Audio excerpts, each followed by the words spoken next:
Hello there, welcome back to the channel. Hope everyone out there is doing okay, because today we're going to be looking at the different commonly available weapons in the Star Trek universe.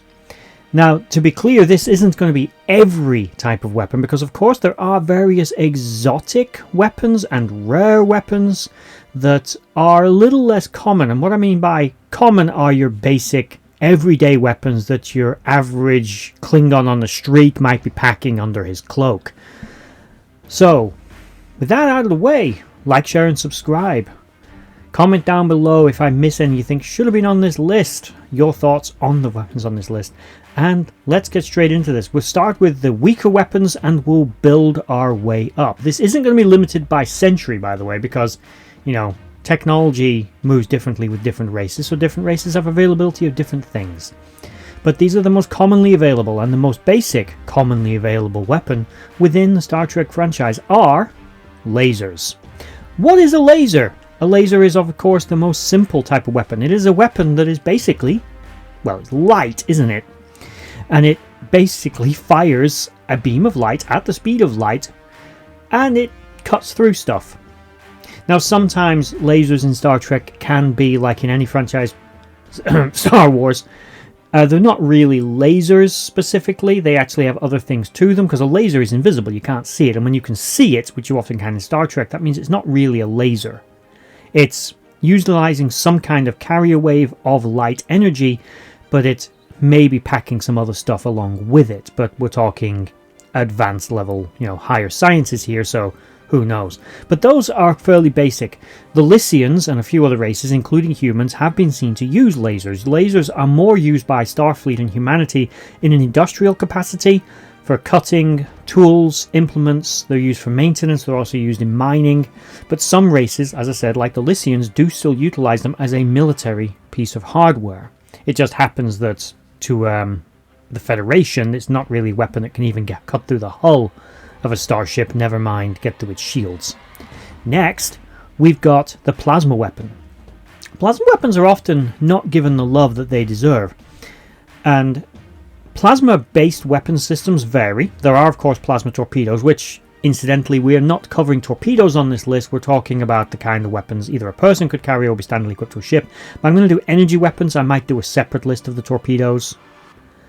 Let me know if you want that. Plasma weapons are basically superheated gas focused into a particle stream. Again, the basic concept can vary. The type of gas you are using, how exactly you're charging it, what you're using to focus it. But in basic concept, it's just highly charged gas being shot either in a bolt form or in a beam form, whereas lasers usually would only be a sort of a short beam or burst. Plasma weapons are considered generally less versatile, so although they can actually get quite powerful, despite people associating them maybe with less advanced societies, they can actually get pretty strong, with the Cardassian Empire still utilizing them quite widely, and races like the Nausicaans also utilizing them fairly widely. Again, it is a weapon utilized by humans. Early Starfleet widely used plasma weapons before the introduction of phasers and other phased energy weapons. But they can be very effective and they can be very deadly. They do, however, lack versatility compared to other energy weapons, like, for example, phasers. Now, I'm going to do this. The phasers and disruptors are two of the most common weapons. They're often associated with good guy and bad guy. Now, there's a reason for this, which I'll explain. There's an in-universe reason why perhaps certain races and individuals favor disruptors over phasers. In basic concept, a phaser is a phased energy weapon, again utilizing base particle energy that is highly charged and sent out in a pulsar stream. Again, the way this is accomplished can vary, but what it does is different to a disruptor. Phasers utilize heat. We see that if you are firing a phaser in a closed environment for too long, it charges the air, it manages to ionize it, it heats it up so that you start to sweat and you get warm. And that we see that when you fire a phaser on a lower setting at a rock, say you heat it up, you can start fires. This is because phasers are a little bit similar to plasma weapons in that they're actually generating a lot of heat. And when they vaporize you, they mean that. They basically condense you. They turn an object into gas. They vaporize it. And that's basically how they work. And the stronger the setting, the more damage they will do in this regard. Otherwise, they'll just overload your nervous system and kind of burn you. That's what phasers do. They vaporize and they cut. Either just interrupting whatever it is that you were just watching to shamelessly self-promote my own business. Now, for those of you who don't know, me and my partner recently started a small company which is currently online, but we're hoping will lead to our own brand and have its own physical location sometime in the future. At the moment, there are t-shirts, hoodies and other items on there that are both branded from different suppliers, as well as people I've been working with to design our own bespoke design t-shirts and hoodies, some of which were designed by my wife and others again by a third-party artist.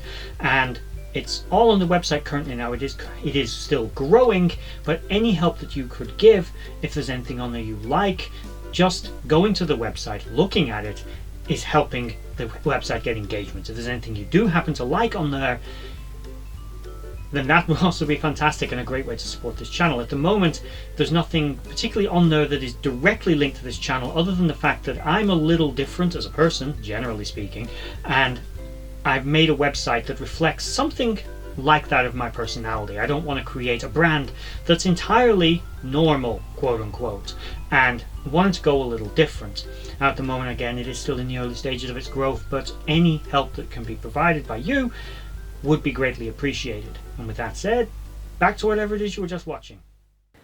A disruptor, however, the next most common weapon, very widely used, is often favoured by the quote unquote bad guys. The Klingons, the Romulans, the Borg. These weapons are very similar to phasers. They have similar capabilities. They can disintegrate just like a phaser can. But there's the word disintegrate. Disruptors blow things up. They explode and atomize. It's like being hit by a mini nuke. Not really, but for the sake of this analogy, it blows you apart on the cellular level. Instead of turning you to gas and vapor, a disruptor just demolecularizes you. It just blows apart your cells and explodes you. So little bits of you are floating around in the air rather than little vaporized former bits of you. Disruptors, though, do, despite their reputation, have some degree of versatility. You can stun someone with a disruptor. Disruptors tend to be more explosive. This is why they tend to be favored by, say, Romulans or Klingons. The damage is more immediate. The effect is more destructive. Their lower settings are still quite deadly, and they tend to like punch a hole in you like a bullet would do, rather than simply stun like in the way a phaser would sort of absorb into you. They work differently but do accomplish the same goal, but they're often favoured by races like Romulans and Klingons because they're scarier, they're more destructive, and sometimes that mentality of wanting a weapon that simply blows everything up is sometimes the sort of the mentality of the bad guys. Let's face it, it kind of is. The next weapon on our list was more commonly associated with the forces of the Dominion, and that was the phased Polaron cannon. Phased Polaron weapons are a little weird. They do seem to be a sort of hybrid of plasma, phaser, and disruptor. In basic operation, which, to be honest, as it's such an alien weapon, we don't really have a good grasp of exactly what they do, but they are a phased weapon like a phaser, but they are often described as working more like a disruptor. The weapons are seen on a man-portable version to have anticoagulant features to prevent wounds from properly healing or stopping bleeding. And they are thought to be more closely related to a plasma weapon in how they work, in that they're highly charged energy similar to plasma. They are more commonly mounted on ships, but the sidearms used by the Jem'Hadar were definitely Polaron, as were the rifles. The weapon was seen to be extremely fast recharge cycle, which was one of the features of a Polaron based weapon, but that could also be an element of, quite frankly, advanced Dominion power cell technology, allowing the weapons to rapidly recharge, allowing them to fire them in high rate of succession, basically more like a machine gun. And the last weapon relatively commonly available on our list is the anti-proton weapon. Anti-proton weapons are literally anti-everything else. They're basically antimatter. An anti-proton is, as it sounds, the antimatter version of the proton from a particle. Basically, this weapon works by annihilating anything that it hits. It falls loosely under the umbrella of being a disruptor, but being an antimatter-based weapon, occasionally augmented by fusion reactors and other such high-powered energy, These kinds of weapons are extremely destructive, very rarely man-portable because of simply how dangerous they are, but we do see races such as the Husnock quite widely use them, and these weapons are seen to be able to overwhelm the shields of a Galaxy-class starship relatively easily. Anti-protons themselves are actually used in a myriad of other technologies, including warp propulsion systems, obviously because it's antimatter.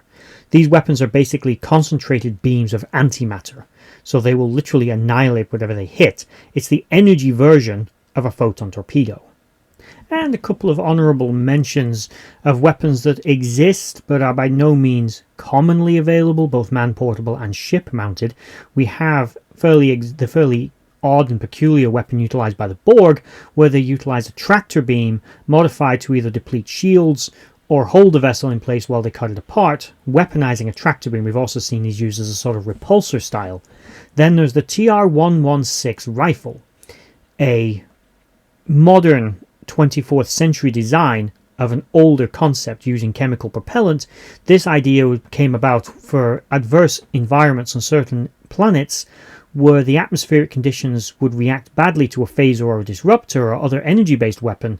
So they thought, well, we'll use a chemically propelled bullet. It never took off, but they are still relatively available. You can get your hands on one. You can even replicate the schematics if you really have a mind to.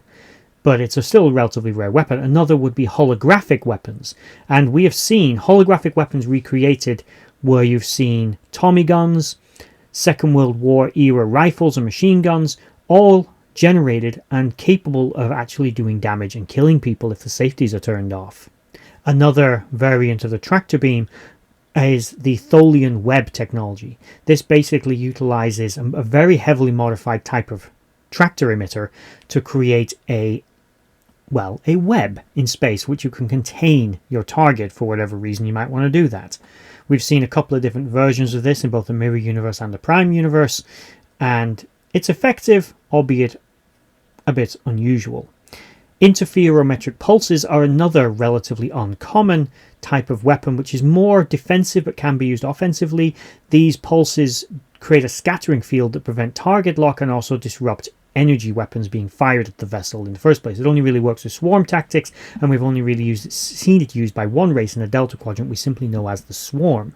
And that is my list of the most commonly available types of weapons. Of course, again, there are other types of weapons available in the Star Trek universe, not including all the torpedoes and things as I said, I'm not going to include on this list. However, there are a myriad of other more exotic and peculiar weapons, and weapons that blur the lines even between a few of these types of weapons, where they're neither necessarily one or the other, such as the anti-proton weapon, that although again it is technically, you would probably fall it under the umbrella of a disruptor because it works so differently, it gets its own category. So there we have it. Anything I missed, put it in the comment section down below. Like, share and subscribe, and thank you for watching if you made it all the way to the end of the video. Bye bye.